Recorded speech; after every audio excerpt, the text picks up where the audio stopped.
राधे राधे। जय श्री कृष्णा। गेमिंग पाठक चैनल में आपका स्वागत है। आज आप सुनेंगे अध्याय 26 और कृष्ण चालीसा।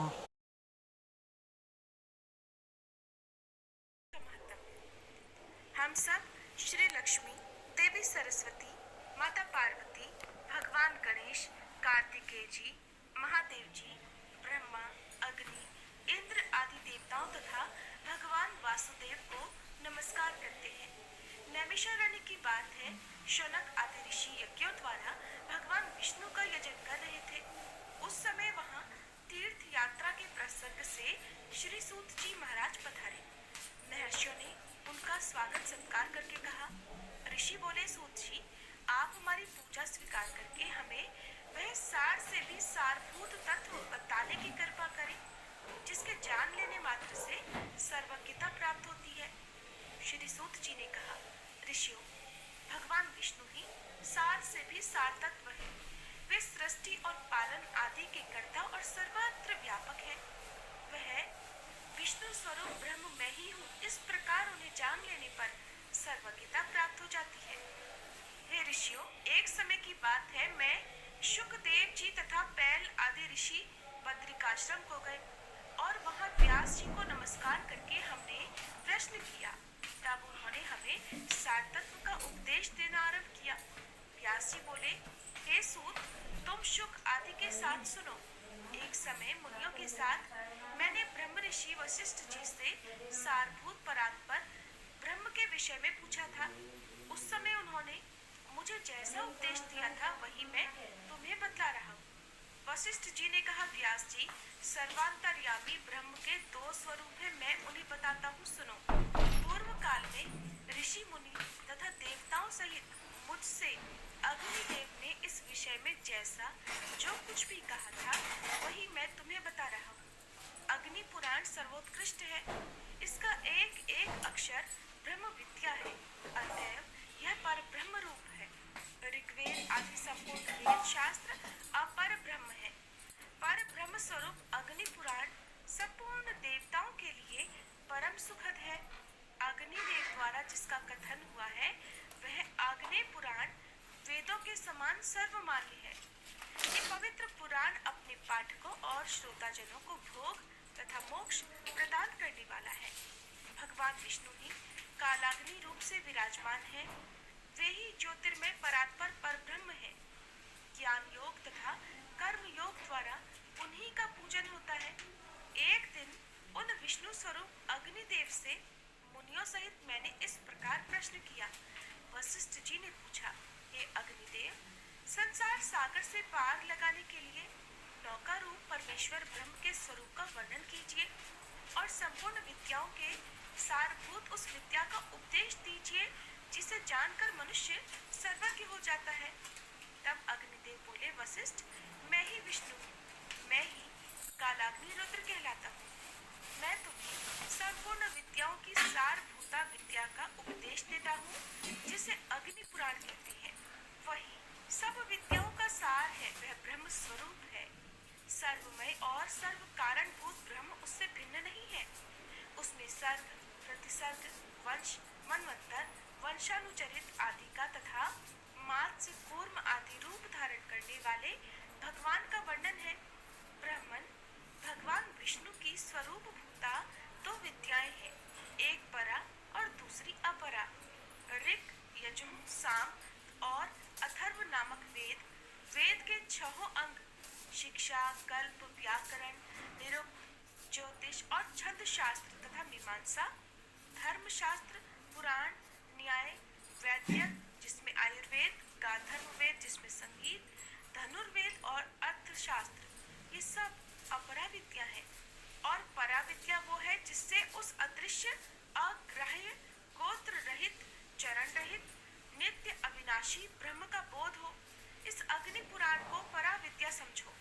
पूर्व समय में भगवान विष्णु ने मुझसे तथा ब्रह्मा जी ने देवताओं से जिस प्रकार वर्णन किया था उसी प्रकार मैं भी तुमसे मत्स्य आदि अवतार धारण करने वाले जगत कारणभूत परमेश्वर का प्रतिपादन करूंगा। वशिष्ठ जी ने कहा, अग्निदेव, आप सृष्टि आदि के कारणभूत भगवान विष्णु के मत्स्य आदि अवतारों का वर्णन कीजिए। साथ ही ब्रह्म स्वरूप अग्नि पुराण को भी सुनाइए, जिसे पूर्व समय में आपने श्री विष्णु भगवान के श्रीमुख से सुना था। अग्निदेव बोले, हे वशिष्ठ सुनो, मैं श्री हरि के मत्स्य अवतार का वर्णन करता हूँ। अवतार धारण का कार्य दुष्टों के विनाश और साधु पुरुषों की रक्षा के लिए होता है। बीते हुए कल्प के अंत में ब्रह्म नामक नैमित्तिक प्रलय हुआ था। उन्हें उस समय भू आदि लोग समुद्र के जल में डूब गए थे। प्रलय के पहले की बात है। वैवस्वत मनु भोग और मोक्ष की सिद्धि के लिए तपस्या कर रहे थे। एक दिन जब वे कृतमाला नदी में जल से पितरों का तर्पण कर रहे थे, उनकी अंजलि के जल में एक बहुत छोटा सा मत्स्य आ गया। राजा ने उसे जल में फेंक देने का विचार किया। तब उस मत्स्य ने कहा, महाराज, मुझे जल में ना फेंको, यहाँ ग्रह आदि जल जंतुओं से मुझे भय है। ये सुनकर मनु ने उसे अपने कलश के जल में डाल दिया। मत्स्य उसमें पड़ते ही बड़ा हो गया और पुनः मनु से बोला, राजा, मुझे इससे भी बड़ा। उसकी यह बात सुनकर राजा ने उसे एक बड़े जलपात्र, नदी या कुंडे आदि में डाल दिया। उसमें भी बड़ा होकर मत्स्य राजा से बोला, मनु, मुझे कोई विस्तृत स्थान दो। तब उन्होंने पुनः उसे सरोवर के जल में डाला, किंतु वहां भी बढ़कर वह सरोवर के बराबर हो गया। तब मनु ने उसे फिर समुद्र में ही ले जाकर डाल दिया और वहां वह मत्स्य क्षण भर में 1,00,000 योजन बड़ा हो गया। उस अद्भुत मत्स्य को देखकर मनु को बड़ा विस्मय हुआ। वे बोले, आप कौन हैं? निश्चय ही आप भगवान विष्णु जान पड़ते हैं। नारायण, आपको नमस्कार है। हे जनार्दन, आप किस लिए अपनी माया से मुझे मोहित कर रहे हैं?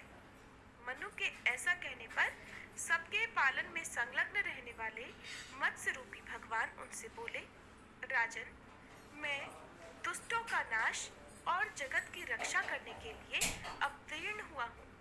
आज से ठीक 7वें दिन समुद्र संपूर्ण जगत को डुबो देगा। उस समय तुम्हारे पास एक नौका उपस्थित होगी। तुम उस पर सभी प्रकार के बीज आदि रखकर बैठ जाना। सब ऋषि भी तुम्हारे साथ रहेंगे। जब तक ब्रह्मा जी की रात रहेगी, तब तक तुम उसी नाव पर विचरते रहोगे। नाव आने के बाद मैं भी उसी रूप में उपस्थित होऊंगा। उस समय तुम मेरे सींग में महासर्पमयी रस्सी से उस नाव को बांध देना। ऐसा कहकर भगवान मत्स्य वहीं अंतर ध्यान हो गए और वैवस्वत मनु उनके बताए हुए समय की प्रतीक्षा करते हुए वहीं रहने लगे।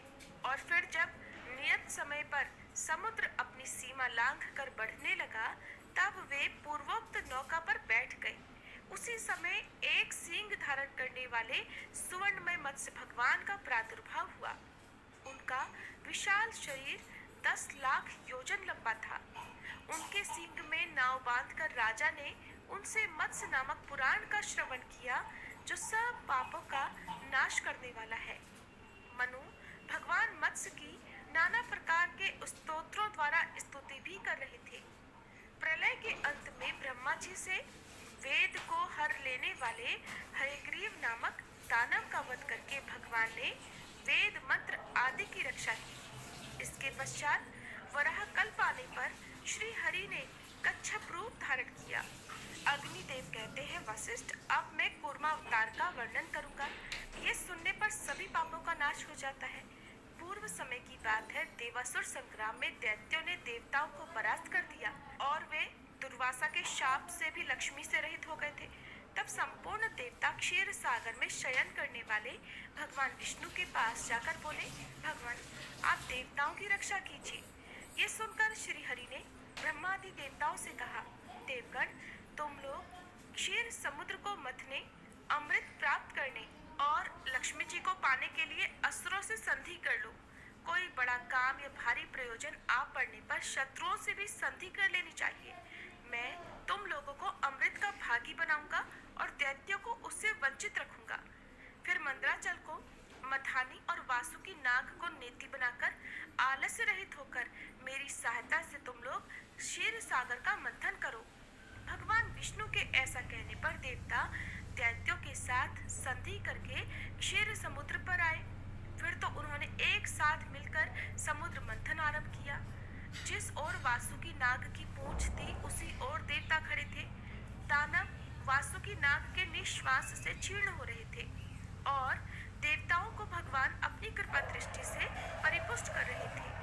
समुद्र मंथन आरंभ होने पर कोई आधार न मिलने से मंदराचल पर्वत समुद्र में डूब गया। तब भगवान विष्णु ने कूर्म अर्थात कछुए का रूप धारण करके मंदराचल को अपनी पीठ पर रख लिया। फिर जब समुद्र मथा जाने लगा तो उसके भीतर से हलाहल विष प्रकट हुआ। उसे भगवान शंकर ने अपने कंठ में धारण कर लिया।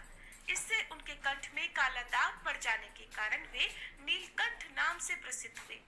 तत्पश्चात समुद्र से वारुणी देवी, पारिजात वृक्ष, कौस्तुभ मणि, कौवे तथा दिव्य अप्सराएं प्रकट हुई। फिर लक्ष्मी देवी का प्रादुर्भाव हुआ और वे भगवान विष्णु को प्राप्त हुई। संपूर्ण देवताओं ने उनका दर्शन और स्तवन किया। इससे वे लक्ष्मीवान हो गए। इसके बाद भगवान विष्णु के अंशभूत धन्वंतरी, जो आयुर्वेद के प्रवर्तक है, हाथ में अमृत से भरा हुआ कलश लिए प्रकट हुए। दैत्यों ने उनके हाथ से अमृत छीन लिया और उसमें से आधा देवताओं को देकर वे सब चलते बने। उनमें जंभ आदि दैत्य प्रधान थे। उन्हें जाते हुए देख भगवान विष्णु ने स्त्री का रूप धारण कर लिया। उस रूपवती स्त्री को देखकर दैत्य मोहित हो गए और बोले, सुमुखी, तुम हमारी भार्या अर्थात पत्नी हो जाओ और यह अमृत लेकर हमें पिलाओ। तब बहुत अच्छा कहकर भगवान ने उनके हाथ से वह अमृत कलश ले लिया और उसे देवताओं को पिला दिया। उस समय राहु चंद्रमा का रूप धारण करके अमृत पीने लगा। तब सूर्य और चंद्रमा ने उसके कपट वेश को प्रकट कर दिया। ये देखकर भगवान श्री हरि ने चक्र से उसका मस्तक काट डाला। उसका सिर अलग हो गया और भुजाओं सहित धड़ अलग रह गया। फिर भगवान को दया आई और उन्होंने राहु को अमर बना दिया। तब ग्रह स्वरूप राहु ने भगवान श्रीहरि से कहा कि इन सूर्य और चंद्रमा को मेरे द्वारा अनेकों बार ग्रहण लगेगा। उस समय संसार के लोग जो कुछ दान करे वह सब अक्षय हो। भगवान विष्णु ने तथास्तु कहकर संपूर्ण देवताओं के साथ राहु की बात का अनुमोदन किया। उसके बाद भगवान ने स्त्री रूप त्याग दिया, जो कि मोहिनी अवतार था। किंतु महादेव जी को भगवान के उस रूप का पुनर्दर्शन करने की इच्छा हुई। अतः उन्होंने अनुरोध किया, भगवान आप मुझे अपने स्त्री रूप का दर्शन कराइए। तब महादेव जी की प्रार्थना से भगवान श्री हरि ने उन्हें अपने स्त्री रूप का एक बार फिर दर्शन कराया। वे भगवान की माया से ऐसे मोहित हो गए कि पार्वती जी को त्याग कर उस मोहिनी रूप के पीछे ही लग गए। उन्होंने नग्न और उन्मत्त होकर मोहिनी के केश पकड़ लिए। मोहिनी अपने केशों को छुड़ाकर वहां से चल दी। उसे जाता देख महादेव जी भी उसके पीछे पीछे दौड़ने लगे। उस समय पृथ्वी पर जहाँ जहाँ भगवान शंकर का तेज गिरा, वहाँ वहाँ शिवलिंगों का क्षेत्र और सुवर्णों की खानें हो गई। तत्पश्चात ये माया है ऐसा जानकर भगवान शंकर अपने स्वरूप में स्थित हुए। तब भगवान श्री हरि ने प्रकट होकर शिव जी से कहा, रुद्र, तुमने मेरी माया को जीत लिया। पृथ्वी पर तुम्हारे सिवा दूसरा कोई ऐसा पुरुष नहीं है जो मेरी इस माया को जीत सके। भगवान के प्रयत्न से दैत्यों को अमृत नहीं मिल पाया, अतः देवताओं ने उन्हें युद्ध में मार गिराया। फिर देवता स्वर्ग में विराजमान हुए और दैत्य लोग पाताल में रहने लगे। और जो भी मनुष्य देवताओं की इस विजय गाथा का नियमित पाठ करता है या श्रवण करता है, वह अवश्य ही स्वर्गलोक में जाता है। अग्निदेव कहते हैं, हे वशिष्ठ, अब मैं वराह अवतार की पाप नाशिनी कथा का भी वर्णन करता हूँ। पूर्व समय में हिरण्याक्ष नामक दैत्य असुरों का राजा था। वह देवताओं को जीतकर स्वर्ग में रहने लगा। देवताओं ने भगवान विष्णु के पास जाकर उनकी स्तुति की। तब उन्होंने यज्ञ वराह रूप धारण किया और देवताओं के लिए कंटक रूप उस दानव को दैत्यों सहित मारकर धर्म और देवताओं आदि की रक्षा की। इसके बाद वे भगवान श्री हरि अंतर ध्यान हो गए। हिरण्याक्ष के एक भाई था जो हिरण्यकश्यपु के नाम से प्रसिद्ध था। उसने देवता देवताओं के यज्ञ भाग अपने अधीन कर लिए और उन सब के अधिकार छीनकर वह स्वयं ही उनका उपभोग करने लगा। भगवान ने नरसिंह रूप धारण करके उसके सहायक असुरों सहित उस दैत्य का वध किया। तत्पश्चात संपूर्ण देवताओं को अपने अपने पद पर प्रतिष्ठित कर दिया। उस समय देवताओं ने उन नरसिंह का स्तवन किया। पूर्व काल में देवताओं और असुरों में भयंकर युद्ध हुआ। उस युद्ध में बलि आदि दैत्यों ने देवताओं को परास्त करके उन्हें स्वर्ग से निकाल दिया। तब वे श्री हरि की शरण में गए।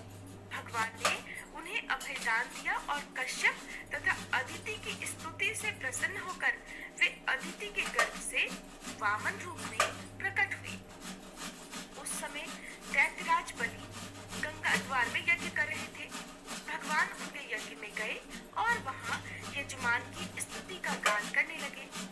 वामन के मुख से वेदों का पाठ सुनकर राजा बलि उन्हें वर देने को उद्यत हो गए और शुक्राचार्य के मना करने पर भी बोले, ब्राह्मण, आपकी जो इच्छा हो मुझसे मांगे, मैं आपको वह वस्तु अवश्य दूंगा। तब वामन भगवान ने बलि से कहा, मुझे अपने गुरु के लिए 3 पग भूमि की आवश्यकता है, वही दीजिए। बलि ने कहा, अवश्य दूंगा। तब संकल्प का जल हाथ में पड़ते ही भगवान वामन अवामन हो गए और उन्होंने विराट रूप धारण कर लिया और भूलोक, भुवरलोक तथा स्वर्गलोक को अपने 3 पगों से नाप लिया। श्री हरि ने बलि को सुतल लोक में भेज दिया और त्रिलोकी का राज्य इंद्र को दे डाला। इंद्र ने देवताओं के साथ श्री हरि का स्तवन किया और फिर वे तीनों लोकों के स्वामी होकर सुख से रहने लगे। ब्राह्मण, अब मैं परशुराम अवतार का वर्णन करूंगा, सुनो। देवताओं और ब्राह्मण आदि का पालन करने वाले श्री हरि ने जब देखा कि भूमंडल के क्षत्रिय उद्धत स्वभाव के हो गए हैं, तो वे उन्हें मारकर पृथ्वी का भार उतारने और सर्वत्र शांति स्थापित करने के लिए जमदग्नि के अंश द्वारा रेणुका के गर्भ से अवतीर्ण हुए। भृगुनंदन परशुराम शस्त्र विद्या में पारंगत थे। उन दिनों कृतवीर का पुत्र राजा अर्जुन भगवान दत्तात्रेय जी की कृपा से 1000 बाहें पाकर समस्त भूमंडल पर राज्य करता था। एक दिन वह वन में शिकार खेलने के लिए गया। वहां वह बहुत थक गया। उस समय जमदग्नि मुनि ने उसे सेना सहित अपने आश्रम पर निमंत्रित किया और कामधेनु के प्रभाव से सबको भोजन कराया।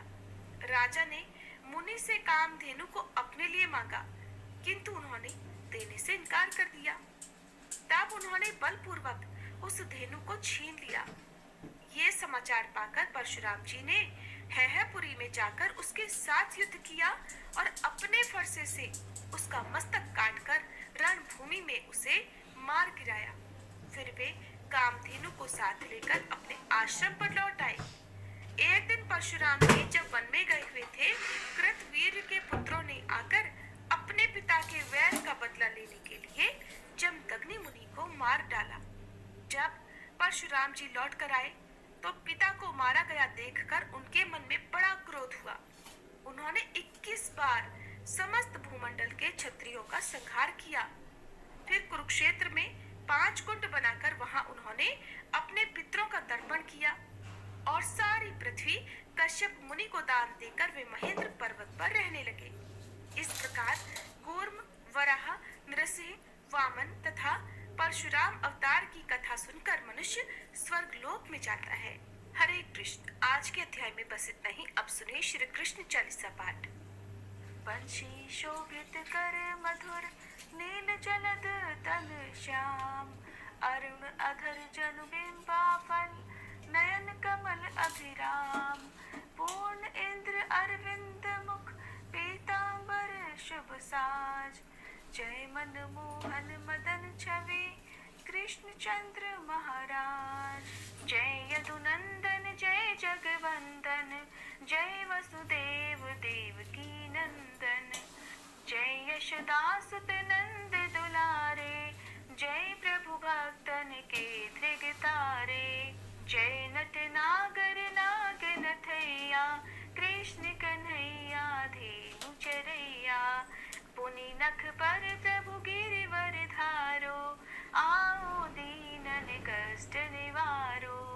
वंशी मधुर अधर धरि तेरी, होवे पूर्ण मनोरथ मेरो।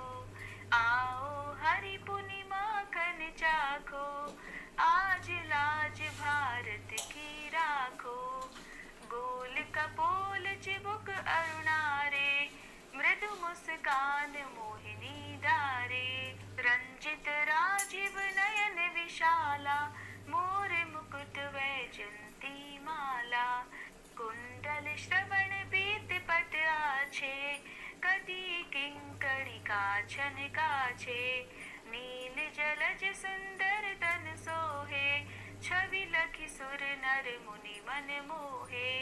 मस्तक तिलक अलक घुंघराले, आओ कृष्ण बांसुरी वाले। करि पय पान पूत नहीं तार्यो, अका बका कागा सुर मार्यो। मधुवन जलत अग्नि जब ज्वाला, भय शीतल लखि तहि नंद लाला। सुरपति जब ब्रज चढ़ी और साई, मसूर धार वारी वर्षाई वर्षाई। लगत लगत ब्रज चहन बहायो, गोवर्धन नख धारी बचायो। लखिय सुधा मन भ्रम अधिकाई, मुख मह 14 भुवन दिखाई। दुष्ट कंस अति उधम मचायो, कोटि कमल जब फूल मंगायो। नाथी काल यही तब तुम लीन्हे, चरण चिन्ह दे निर्भय कीन्हे। करि गोपिन संग रास विलासा, सबकी पूरन करि अभिलाषा। केतिक महा असुर संहार्यो, कंस ही केस पकड़ दे मार्यो। मात पिता की बंदी छुड़ाई, उग्रसेन कह राज दिलाई। मही से मृतक छहु सुत लायो, मातु देव की शोक मिटायो। भौमासुर मुर दैत्य संहारो, लाए षटदश सहस कुमारो। दे भी नहीं तृण चीर संहारा, जरा सिंधु राक्षस कह मारा। असुर बकासुर आदिक मार्यो, भक्तन के तब कष्ट निवार्यो। दीन सुदामा के दुख टार्यो, तंदुल दीन मूठ मुख डार्यो। प्रेम के साग विदुर घर मांगे, दुर्योधन के मेवा त्यागे। लखी प्रेम की महिमा भारी, ऐसे श्याम दीन हितकारी। भारत के पारथ रथ हाके, लिए चक्र कर नहीं बल ताके। निज गीता के ज्ञान सुनाए, भक्तन हृदय सुधा वर्षाए। मीरा थी ऐसी मत वाली, विष पी गई बजा कर ताली। राना भेजा सांप पिटारी, शालिग्राम बने बनवारी। निज माया तुम विध ही दिखायो, उरते संशय सकल मिटायो। तब शत निंदा करि तत्काला, जीवन मुक्त भयो शिशुपाला।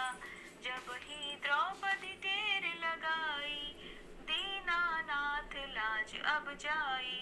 तुरत ही वसन बने नंद लाला, बढ़े चीर भय अरि मुँह काला।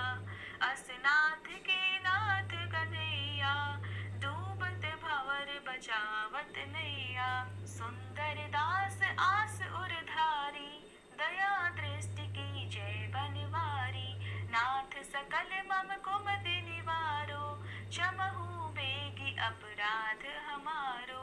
खोलो पट अब दर्शन दीजे, बोलो कृष्ण कन्हैया की जय। बोलो कृष्ण कन्हैया की जय, बोलो कृष्ण कन्हैया की जय।